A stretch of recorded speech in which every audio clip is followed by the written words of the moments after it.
Praise the Lord. இயேசு கிறிஸ்துவின் நாமத்தில் அன்பின் வாழ்த்துக்கள். நீதிமொழிகள் 1 அதிகாரம் 33 இந்த திங்கட்கிழமை நாள் கர்த்தர் நம்ம கொடுக்கிற ஒரு வசனம் என்ன சொல்லி பார்க்கலாமா பைபிள்ல? எனக்கு செவி கொடுக்கிறவன் எவனோ அவன் விக்கினமின்றி வாசம் பண்ணி ஆபத்திற்கு பயப்படாமல் அமைதியாயிருப்பான்.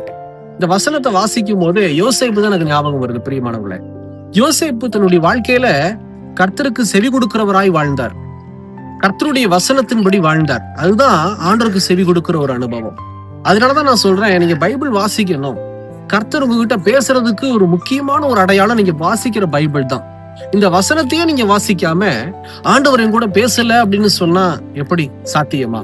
ரெண்டாவது, சபைக்கே போகாம ஊழியக்காரர் மூலமா வரக்கூடிய வார்த்தையை கேட்காம அசட்டை செஞ்சுக்கிட்டு போன் பேசிக்கிட்டு இல்ல வெளியில சுத்திக்கிட்டு சபைக்கும் போகாம ஆன்லைன்லயும் பார்க்காம எதையுமே செய்யாம ஆண்டவர் என் கூட பேசுறதே இல்ல, கர்த்தரை ஆசீர்வதிக்கல அப்படின்னு சொன்னா இது நியாயமா?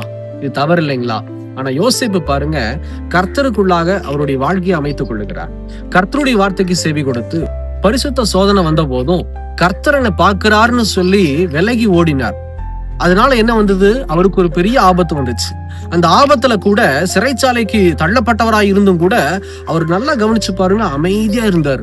ஏன் தெரியுமா? அவருக்குள்ளாக பயம் இல்லை. ஏன் தெரியுமா? அவர் கர்த்தருக்கு செவி கொடுத்ததுனால. இன்னைக்கு ஆண்டவர் அதான் சொல்றாரு, என் மகனே என் மகளே, நீ எனக்கு செவி கொடுத்தீனா, வசனத்தின்படி வாழ நீ ஒப்பு கொடுத்தீனா, எதை கண்டு நீ பயப்பட மாட்ட. ஆபத்தே வந்தாலும் நீ அமைதலா இருப்ப. இதுதாங்க உண்மையான ஒரு ஆசீர்வாதம். கர்த்தர் இந்த ஆசீர்வாதத்தை வருகிற நாட்கள்ல கொடுக்க விரும்புகிறார். அதை பெற்றுக்கொள்ளுங்கள். ஜெபிக்கலாமா? கண்களை மூடி. எங்களை நேசிக்கிற நல்ல ஆண்டவரே, இந்த வேலைக்காக ஸ்தோத்திரம். இந்த வசனத்தின்படி யோசேப்பை போல வாழ எங்களை அர்ப்பணிக்கிறோம் ராஜா.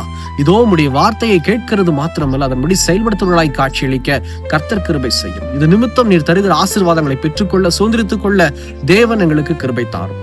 இயேசுவின் நாமத்தில் பிதாவே, ஆமேன் ஆமேன். கர்த்தர் உங்களை ஆசீர்வதிப்பாராக. God bless you.